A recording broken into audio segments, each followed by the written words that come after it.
नमस्कार, आप ये लाइव तस्वीरें देख पा रहे हैं। जिला यमुनानगर के पंचायत भवन की ये तस्वीरें हैं और यहाँ पर आरोहण वेलफेयर सोसाइटी की तरफ से यहाँ पर जो दिव्यांग लोग हैं उनको व्हीलचेयर बांटने का जो यहाँ पर प्रोग्राम किया हुआ और यहाँ पर मुख्य अतिथि गिरीश अरोड़ा जी भी यहाँ पर मौजूद है।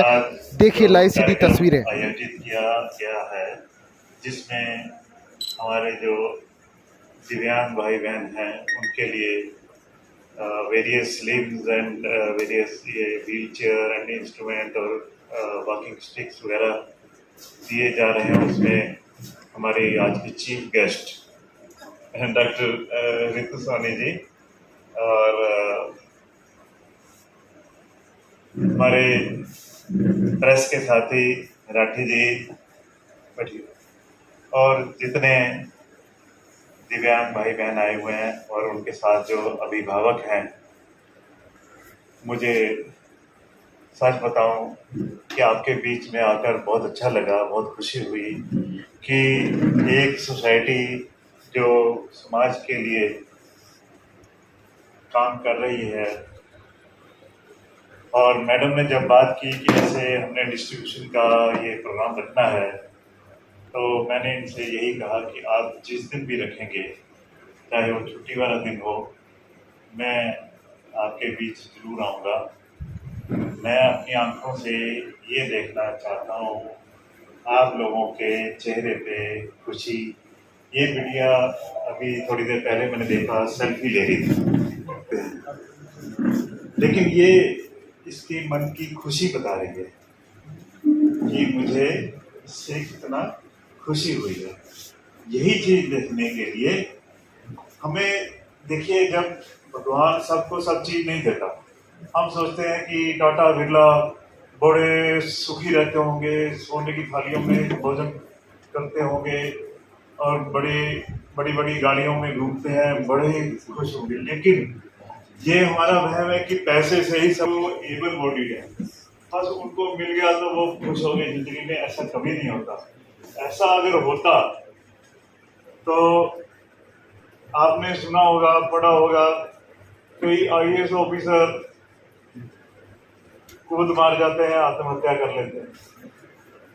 अरे अगर पोस्ट से होता तो वो क्यों आत्महत्या करते? और अगर कहने का मतलब ये कि भगवान सबको सब चीज नहीं देता और हम इंसान तभी भगवान को याद रखते हैं अगर सबको सब कुछ दे दे, हम किसी को कुछ समझे ही नहीं।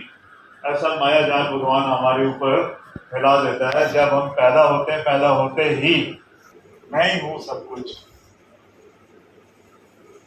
या मेरा परिवार, मेरे वाइफ, मेरे बच्चे, मेरे माता पिता, वो सारे बढ़िया हैं और बाकी सारे ऐसे ही हैं।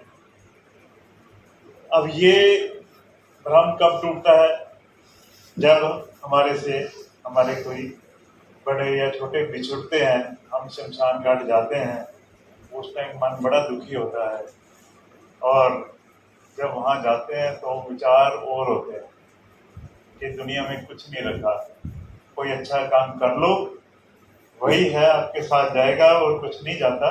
ये सारी चीजें धरी की धरी यहीं रह जाए। लेकिन जब वापस आते हैं वही माया जाल 15-20 मिनट, आधा घंटा। आजकल तो लोग इतने क्या कहूँ, मतलब इतने निष्ठुर हो गए हैं, वहीं पर बैठे साइड सारी चीजों से नवाजा भी है। यहाँ पर कोई ब्लाइंड पर्सन नहीं है। आप अगर देखें, उनमें एक रग एक्स्ट्रा होती है।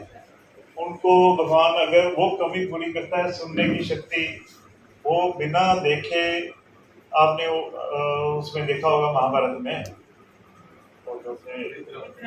धृतराष्ट्र, जिनको मतलब आहट से पता लग जाता था कि कौन आ रहा है। तो हम यहाँ भी देखते हैं अपने समाज में, हमारे भाई बंधु, उनकी एक रंग भगवान फिर फालतू देता है, एक क्या कई दे देता है। आप देखेंगे कि किसी लड़की से पूछा, अरुणिमा सिन्हा का नाम सुना है? अरुणिमा सिन्हा कौन है बताओ?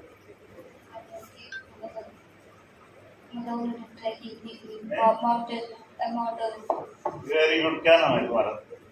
रजनी। कहाँ से हो? यमुनानगर से। रजनी ने एक बात बताई, अरुणिमा। अच्छा, ये पहली आप देख पा रहे हैं तस्वीरें जी यमुनानगर के डीसी हैं गिरीश अरोड़ा जी। अच्छा 10 साल बाद चली थी है। और जब से सेंटर बंद हुआ फिर फैमिली से उसमें ही चलना पड़ रहा है। ये प्रॉब्लम है, सेंटर इसलिए बंद हुआ। अच्छा हाँ मम्मी को प्रॉब्लम हुई थी तो मैं लग गया, फिर वो मेरे गैस पर जो थी वो टाइट से हुई। इसलिए आपको बहुत बहुत शुभकामनाएं। ये होली के रंग बहुत अच्छे बनाती है, दिए बहुत अच्छे पेंट करती है। ये भी हम स्किल डेवलपमेंट के अंदर ही लेते हैं। मैंने कहा था ना, भगवान दूसरे रास्ते कुछ ना कुछ देता ही होगा। तब ये तो मेंटल माइंड वैसे ही आपको भगवान रखे हैप्पी हैप्पी। आगे नाम लीजिए। अगला नाम है जी रजनी। रजनी क्या किया करें, की है एसएससी की कोचिंग ले लिया, उसी में फिर पढ़ा होगा। अरुणिमा सिन्हा का नाम है ना। फिर दीपा मलिक क्यों नहीं पढ़ा, तो अभी ध्यान से पढ़ना। अच्छा चलो, बहुत बहुत शुभकामनाएं आपको।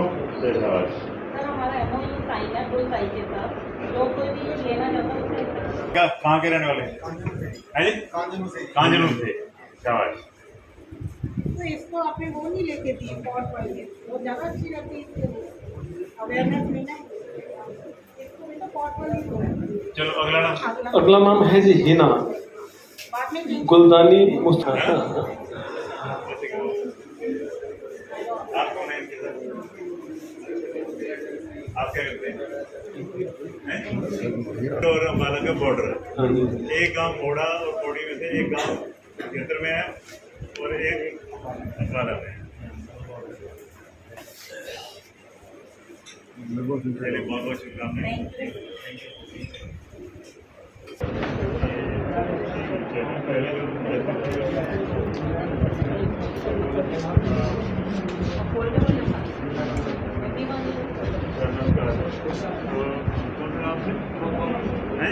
भगवानपुर सुबह से आए होंगे आप, चाय पानी वगैरह पी के जाओ। खाना भी खा के जाना, खाना भी है। Very good. ये ऋषभ जी उन्होंने हमें खाना बलदेव जी। ओके बहुत बढ़िया।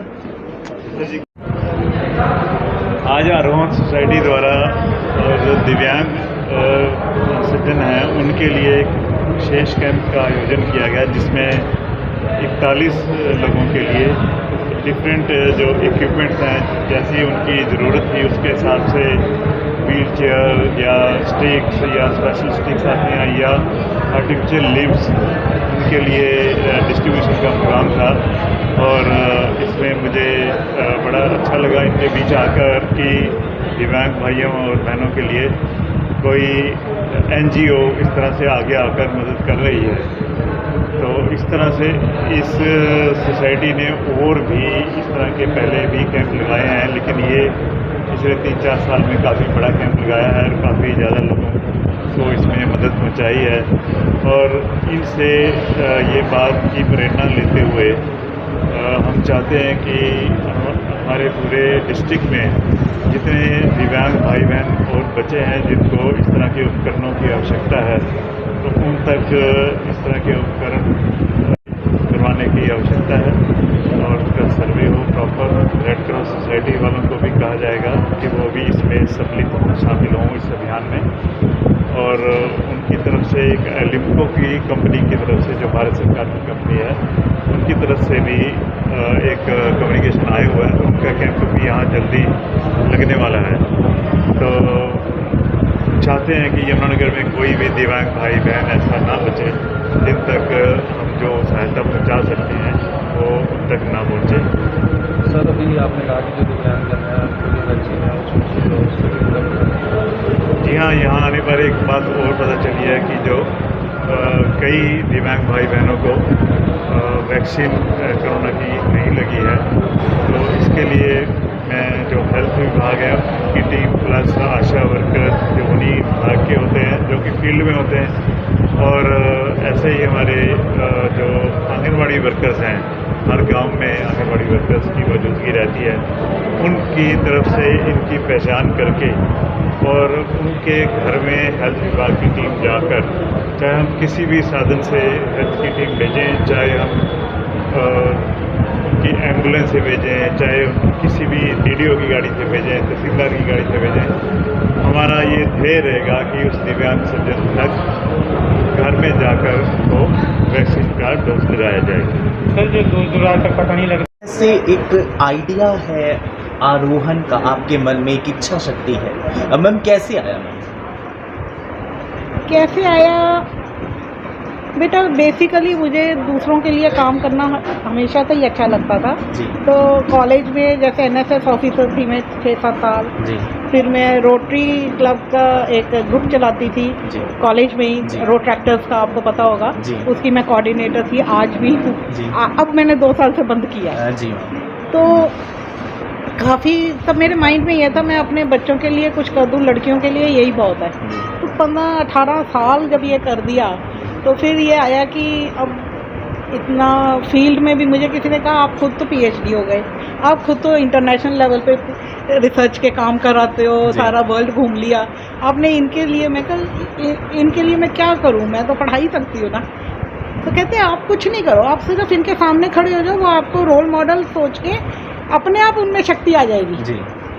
तो बस मैंने उनका ये कह लिया, मन में रख लिया और मैंने ये संस्था एकदम ही शुरू की। मतलब विदिन 2 डेज मैंने माइंड सेट किया कि हाँ मैं स्टार्ट कर रही हूँ, और मैंने एप्लीकेशंस देनी शुरू कर दी। उसे पहले रजिस्टर कराया, उसके बाद हमने काम शुरू किया। मैम जिस तरह से मैम पहले विकलांग कहा जाता था, अब थोड़ा दिव्यांग टाइम बाद दिव्यांगजन कहा जाता है, तो मैम जिस तरह से एक विकलांग कहना था मैम, कितना अजीब फील होता था जब कोई ऐसे कहता था। बेटा दिव्यांग बेसिकली तो दिव्यांग इसलिए कहा गया कि ये बात बिल्कुल 100% फैक्ट है कि अगर आपको भगवान ने किसी चीज़ में कमी दी है तो कहीं और एक्स्ट्रा शक्ति दी जी। इसलिए उसको दिव्यांग कहा जी। गया। लेकिन सोसाइटी से जब तक ये ब्लॉकेज नहीं निकलेगा, जी। वो विकलांग कहो, दिव्यांग कहो, हैंडीकैप कहो, डिसेबल कहो, वो वही रहेगा। मैम कहीं ना कहीं लोगों को मिथ से ये होते हैं कि आप कहीं ना कहीं वीक है, कुछ काम आप लोग नहीं कर सकते जो वो कर सकते हैं।